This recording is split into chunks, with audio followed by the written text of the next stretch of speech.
Laidoje Kultūra Plius papasakosime apie mažosios Lietuvos kulinarinį paveldą. Sužinosite, kokie patiekalai čia buvo mėgiamiausi ir kuo šio krašto virtuvė skiriasi nuo kitų šalies regionų. Apsilankysime didžiausioje Lietuvos saloje, kuris įkūrusi Rusnė. Miestelis žavi savo egzotiškų gyvenimų, senomis žvejybos tradicijomis ir permaininga istorija.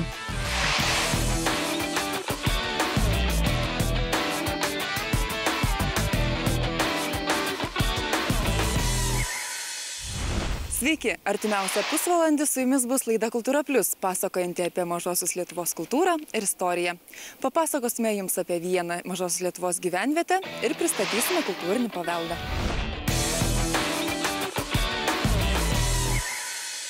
Rusnė viena seniausių Nemuno deltos gyvenviečių ir vienintelis Lietuvos miestas esantis saloje.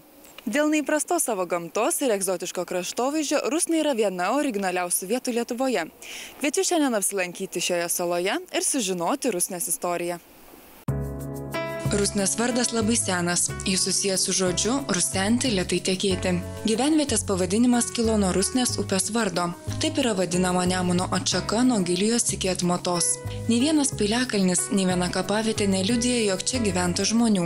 Nemuno deltoje tarp Rusnės ir Gilijos dunksojo neįžengiami miškai, o anapus Nemuno iki Tilžės plytėjo negyvenama dykvietė. Archeologiniai radiniai taip pat negausus. Rasti pavieniai kirvukai naudoti medžių kirtimui. Jeigu paminėti 1365-66 metus Kryžiuočių ordino vienas iš raštų, Klaipėdos gyventojams yra leidžiama Rusnės saloje kirsti medžius kūrenimui, o tinkamesnę medieną naudoti statybai. Aišku, dar yra kitas raštas, kur aprašoma, kur Klaipėdos gyventojams leidžiama Rusnės saloje šienauti pievas, laukus, kad apie priežiūrą, apie gyvenvietę nieko nėra rašyta. 14 amžiaus pabaigoje paminima Vorusnė, seniausia žinoma Šilo Karčemos apskrities gyvenvietė. Iš jos persikėlę gyventojai įkūrė dabartinę Rusnę. Detalesnių žinių apie Rusnę kaip gyvenvietę yra žinoma tik nuo 15 amžiaus. Tai buvo Kuršių gyvenvietė. Iš Vorusnės atsikėlė gyventojai, kuom jie užsiėmė. Aišku, tai buvo pirmiausia žvejų sostinė. Juk Rusnės sala tai yra žvejai, žvejyba ir sostinė. Žvejyba nevyksta ištisus metus, tad žvejai atrado kitus amatus, kaip nendrių pjovimą. Namai, jeigu vaikščiosim senąją etnografinę gatvę, Skirvytėlės gatvę, matysite dar keletas ir šiandien statinių stovi su dengtais nendriniais stogais. Aišku, jie yra rekonstruoti, restauruoti, bet tai yra iš labai senų laikų atėjęs tas nendrių pjovimas, nes buvo Rusnėje ir nendrių pjovimo ir nendrių fabrikėlis. Po Melno taikos 1422 metais gyvenimas čia pasidarė ramesnis ir vokiečiai pradėjo kolonizuoti žemes, kurti kaimus, teikti dvarus, smukles, kurias nuomodavo. Tuomet pastatyta pirmoji Rusnės bažnyčia, apie kurią liudija 1419 metų data įrašyta išlikusioje bažnyčios bokšto Vėjarodėje. Kryžiuočiai į mūsų kraštą nešė katalikišką tą tikėjimą, krikštijo kraštą ir galėjo būti pastatyta Rusnės saloje, toje pačioje arba artimoje vietoje koplyčia, kuri buvo katalikų koplyčia, Romos katalikų koplyčia. Tik įsigalėjus reformacijai 1525 metais, kai kraštas tapo evangeliškas, kiti sako protestantiškas, tas žodis irgi tinka, aš daugiau sakau evangeliškas, tai ir atsirado pirmoji evangeliška Rusnės evangelikų liuteronų bažnyčia. Tos bažnyčios nebuvo jo labai puošnios, nebuvo iškilios dėl medienos, jos tik buvo koplyčios tipo, kad tik turėtų žmonės kur maldos namus. 809 metais pradėta, 23 metais pašventinta. Bažnyčia ne tik maldos namai, bet ir apsisaugojimas nuo potvinių. Jeigu randame senuosius atvirukus išlikusius, matome, kad čia, kur ir mes stovime, iki bažnyčios, žmonės potvinio metu vienas kitą, kaimyną pasiekdavo valtelėmis. Iš išlikusių archyvų galime spręsti, jog Karčema Rusnėje buvo jau 1448 metais ir veikė netoli klebonijos. Tokiu būdu pamažu kraštas buvo vis labiau apgyvendinamas, čia pradėjo keltis gyventi ir lietuviai, ir vokiečiai. 1792 metais Rusnei buvo suteiktas miestelio su turgaus aikšte statusas. galime pamatyti daug medinės architektūros. Rusnės suklestėjimo metas tai 18-19 amžius, kai pro Rusnę plukdoma mediena iš Lenkijoje nupirkta, Rusijoje, aišku, suformuojami tie visi sielių tie kinkiniai, ar kaip dar gražiau pavadinti, būdavo Kaune arba dar papildomi Jurbarke, atplukdomi iki Rusnės, Rusnėje jie perišami, nes plukdymas upe yra vienoks, o plaukimas į Kuršių marias kitoks. Jeigu būtų nesutvirtinę, taip ir nutikdavo gan dažnai, kad tie sieliai pasileisdavo. Dalis rąstų Rusnėje buvo kraunami į valtis, laivus ir per marias plukdomi į Klaipėdą. Rusniškiai nesnaudė ir greitai pradėjo statyti garinės lentpjūves ir dalis medienos buvo čia vietoje perdirbama. Iki 20 amžiaus pradžios buvo pastatytos net 6 lentpjūves. Mediena buvo superkama Klaipėdoje, bet čia jinai buvo perišama, kai perišama pigiau ir vietiniai žvejai, pasiturintys žvejai galėjo juos įsigyti ir statytis tuos gražius, puošnius medinius namus. Rusnės miestelio pagrindinė gatvė taip pat apstatyta mediniais namais, bet dviaukščiais, su daugiabučiai. Tai buvo statoma žmonėm, kurie čia apsigyvendavo, kad padėti samdiniais dirbti, eiti padėti prie žvejybos darbų, o aišku, pasiturintys žvejai ūkininkai visus savo namus gyvenamus statėsi ant upės kranto. Turėjom knygrišyklą, turėjom spaustuvę. 19 amžiaus viduryje atsidaro vaistinė, keli restoranai, viešbučiai, o viešbučiai buvo įkurti ir plėtėsi. Rusnės vietiniai pasiturintys gyventojai pamatė, kad šitie sieliai perišami, suformuojami Rusnėje, reikėjo papildomai darbo jėgos. Kur apgyvendinsi tos žmonės arba sielininkus, tai ir plėtėsi viešbučių verslas. Plėtėsi paprastesni ir puošnesni viešbučiai. 1873 metais iškasus Karaliaus Vilhelmo kanalą, aplenkdama pavojingą Ventės ragą, juo pasuko visa laivyba. Rusnė neteko savo ūkinės reikšmės. Tačiau Rusnė buvo jau atrasta ir 19 amžiaus antroje pusėje pradėjo garsėti savo žvejybos laimikiais. Ypač populiarios čia buvo žvejojamos žuvis – sterkai, kvapės, lašišos, devynakės. Čia pat jos buvo skrudinamos bei pakuojamos ir ruošiamos išsiuntimui į Europos šalis. Čia daug buvo ir našlių, juk vyrai išplaukdavo žvejoti, audros. Tie laiveliai, tai nuskęsdavo, aišku, žvejai, jų gyvenimo būdas, kad nesušalti ir žinot, kas panaudojama, bet daugiausia tai buvo, aišku, nelaimingi atsitikimai. Bet žvejai tos šeimos, tos grandies, to žvejo našlės nepalikdavo vienos. Vėl kiek yra aprašyta, kiek teko apklausti vietinius. Pirmiausia, parplaukė, kai juos sutikdavo, jo vyrai būdavo paruošę lauknešėlį žvejo žmonai našliai. Pirmiausia, geriausia žuvies ryšulėlis įteikiamas, kad jinai išgyventų. Pirmasis tiltas į salą nutiestas 1914 metais. Tai buvo 2 arkų Peterso tiltas, kurio liekanos išlikusios iki dabar. 1944 metais jis buvo susprogdintas kaip netinkamas naudoti. Tilto centre 10 metrų ilgio buvo pakeliamoji dalis. Pakeliamoji dalis naudoja elektros energiją ir šalia tilto buvo elektros jėgainė. Kai tiltą statė, tilto statybai visa Rusnės parapija, gyventojai per bažnyčią buvo pakviesti aukoti. Kiekvienos pamaldos jie žinojo, kad aukoja tilto statybai. Aišku, tų aukų neužteko, Prūsijos valdžia paskyrė specialiai nemažas lėšas tilto pastatymui. Tada gyventojai kartu visi nutarė, elektros jėgainės gaminama elektra turi būti apšviestos Rusnės miestelio gatvės. Per Atmatos upę 1974 metais buvo nutiestas naujas įspūdingas gelžbetoninis tiltas, o kol jo nebuvo, per upę keldavo keltas. Tarpukariu Rusnė garsėjo kaip kurortinis miestelis. Čia veikė žuvies perdirbimo, miško apdirbimo įmonės, muitinė, pasienio policijos punktas, teismo skyrius, mokykla, dirbo gydytojas, dantistė, veikė 5 restoranai, 14 krautuvių. Vyko turgus. Nepaisant to, žuvis, šieną ir auginamas daržovės rusniškiai gabendavo parduoti garsiuosius Šilutės turgus. Visai netoli Rusnės yra Uostadvaris, kurio dvaras minimas jau 18 amžiuje. Nors šią gyvenvietę tesudarė kelios sodybos, tačiau stovėjusi karčiama buvo didžiulė. Šalia dvaro ir buvo karčiama. Jis klestėjo. Iki 100 receptų žuvies patiekalų pagamindavo jame. Kodėl? Gi žvejai, sakiau, plukdė Atmatos upe parduoti žuvį, grįždavo pinigingi. Moterim vežė pripirkę gražiausių puošmenų, skarelės, šalikėliai, o sustodavo ten aptarti, pasidžiaugti savo parduotą produkciją, savo tais pasiekimais į šitą karčiamą. Ir ten, sako, buvo mergelės, kuris lydeko šakomis arba lydeko nugaro to kaulo, šukos tokios buvo, šukavo ilgus gražius plaukus ir mergelės, kurios to žvejus tenai užimdavo, padėdavo, aišku, kad pinigėliai išliktų smuglėti. Po katastrofiško 1888 m. potvynio rengti pirmieji pylimai užliejamose pievose.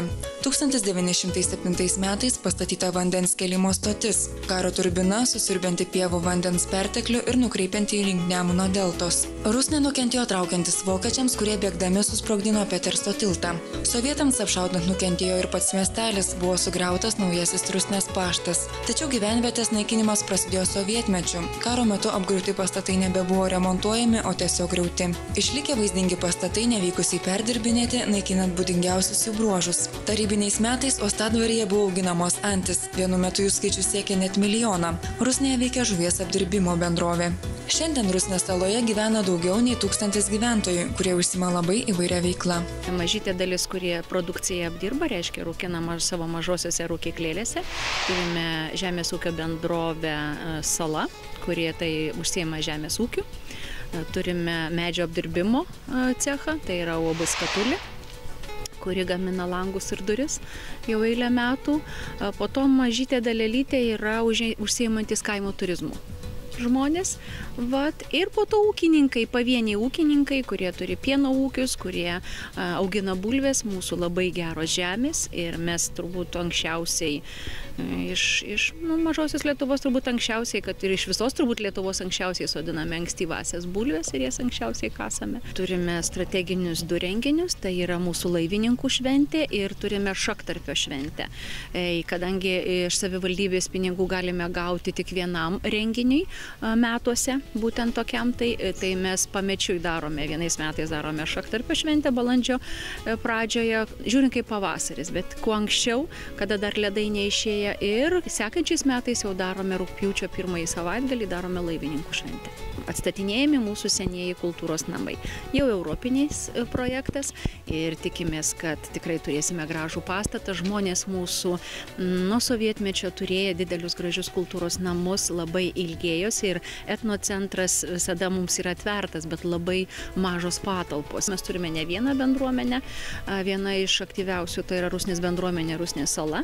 Paskutinis projektas atokvėpio aikštelės. Pagrindinė aikštelė yra senojoje autobusų stotelė, jūs pravažiuodami turėjote matyti. Tai yra stendai, 12 stendų su informacinė medžiaga. Rusnė puošia vietos gyventojų savo lėšomis pasodintas įspūdingas daugiau nei 70 krūmų rožynas. Miestelė pastatytas net 51 vardinis suoliukas, juos gyvenvietei dovanojo rusniškiai, o artimiausiu metu planuojama restauruoti daugiau nei 100 metų skaičiuojantį grindinį. Šiandien Rusnė garsėja savo rūkytą žuvimi, čia kuriami šeimos verslai, kur puoselėjamos senosios tradicijos. Turistai čia sutinkami pristatant šio krašto kultūros paveldą, supažindinant su salos ir miestelio istorija. Didmiesčių gyventojai Rusnėje ieško ramybės, o žvejams tai nepaprastas vandens kraštas, užburiantis laimikiu ir egzotiška gamta.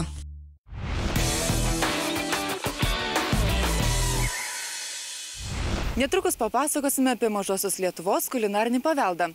Tačiau dabar labai trumpa reklama.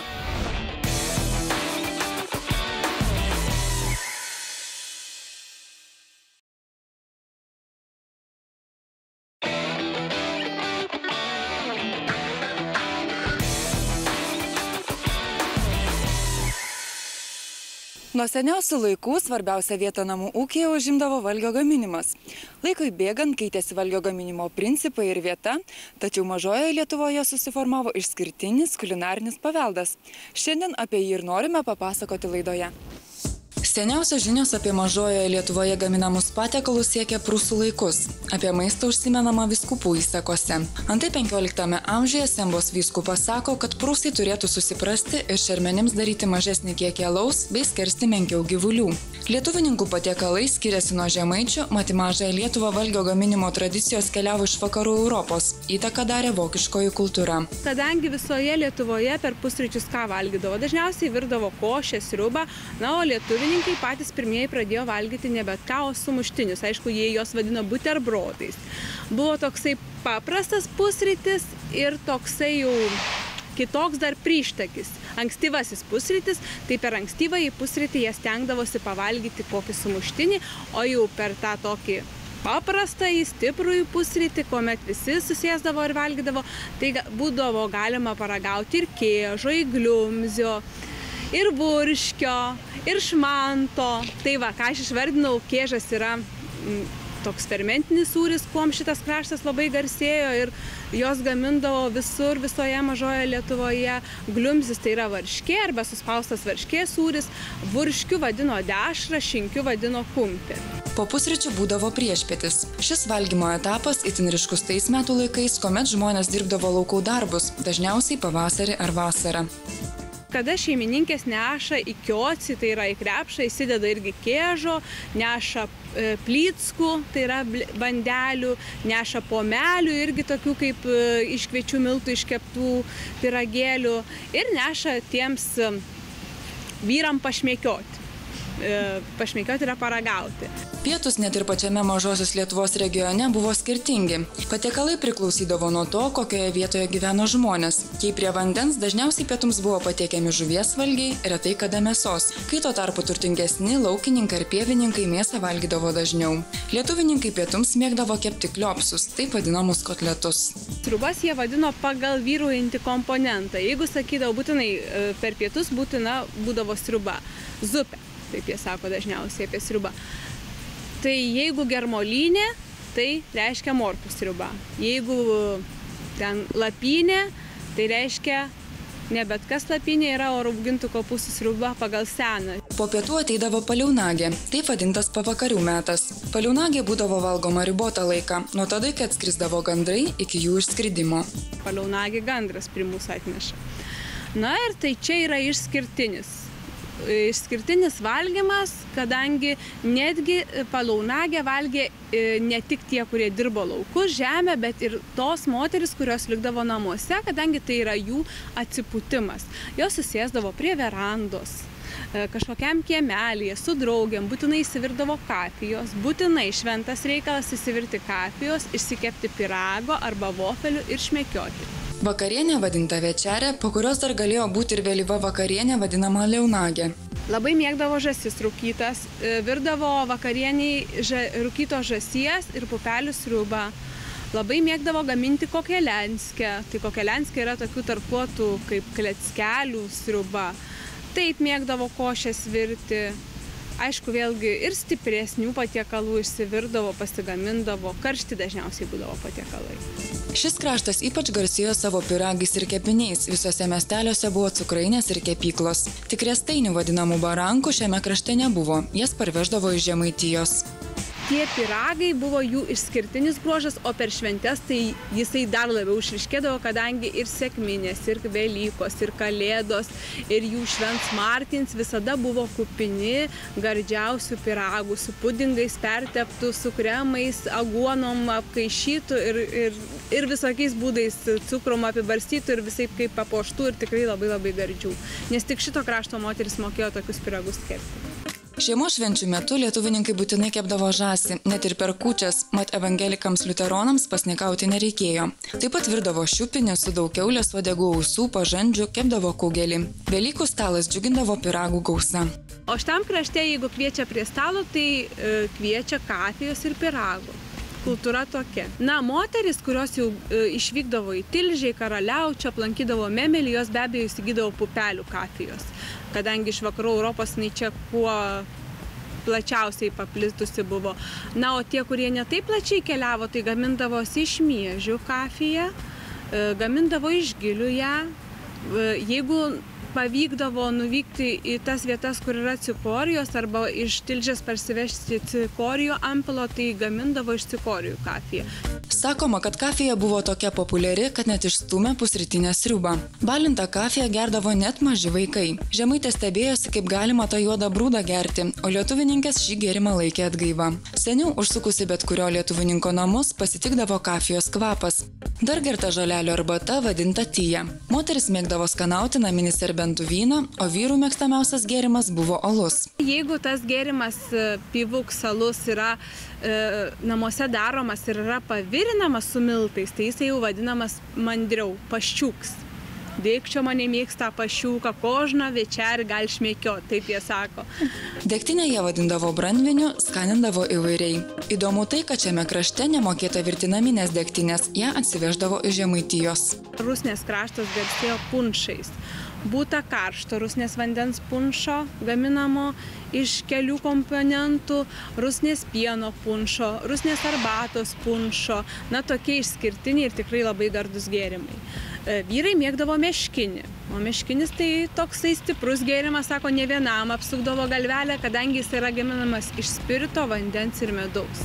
Pasakojama, kad garsiojo Šilutės turgaus dienomis visur pasklisdavo anodijos, taip vadinamos akmendrupės kvapas. Tai kontrabandinė prekė žinoma kaip eteris. Išskirtinė buvo ir lietuvininko virtuvė, vadinama kuknė, kurioje būdavo spinta indams, dekoruota įvairiais ornamentais, puošni indauja ir rankšluostinė. Vietos gyventojai turėjo įvairių stalo įrankių ir indų, žinodavo, kokius produktus iš kokio indo ir su kuo valgyti.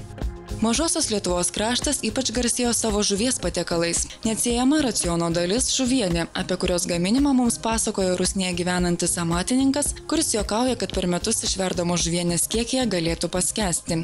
Paprastai tai galima žuvienę išvirti iš bet kokios žuvies. Tai nereiškia, kad tai būtų riebi žuvis ar dar, bet jeigu jau virti tą mūsų tokią tradicinę žuvienę, tai žuvienė jau ta specifinė mūsų krašto, tai turėtų būti iš trijų žuvų. Tai, sakykime, pirmas būtų nuverdamas sultinys nuo žuvies, tai būtų plakis akuoja tokio prastesnės, paskui turėtų būti tokia riebesnė žuvies kaip karšis. Aišku, jeigu dar žiūrėti geriau, tai geriau būtų ungurio gabaliukas koksai, arba, sakykime, jau ta ekstra žuvienė būtų šamo galvos gabalas. Ir paskui tokios baltos žuvies, tai mes turime omeny tai tą starkį, kur balta mėsytė, ešerys, turim sudėti bulves sudėti, turim sudėti morkyčių, jeigu yra. Ir tada, kada tik tai užverda, ir tada mes dedam iš pačią žuvį. Ir tas virimas žuvies, jisai turi irgi būti, kad žuvis nepervirtų. Tai yra, paprastai bulvės verda 20 minučių, tai paprastai, kada pažiūrėjai, jeigu bulvė išvirus, tai reiškia, žuvis irgi gatava jau. Ir viskas, ir elementariausi prieskoniai, tai druska, pipirai, lapeliai, kvepiantys lapeliai, pipirai kartieji ir praktiškai viskas. Aišku, meilės pridėti reikia. Žuvienė neatskiriama ir šiandienos Klaipėdos krašto dalis.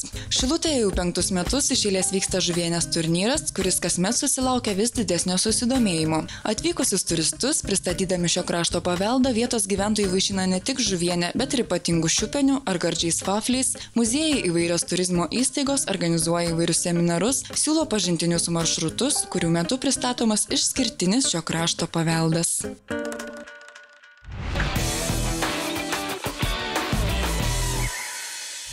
Tai buvo visos istorijos, kurias norėjome jums šiandien papasakoti. Jeigu nespėjote pamatyti laidos, Kultūra Plius įrašus galite pamatyti TV3 Play svetainėje. Iki pasimatymo. Su jumis buvo laida Kultūra Plius.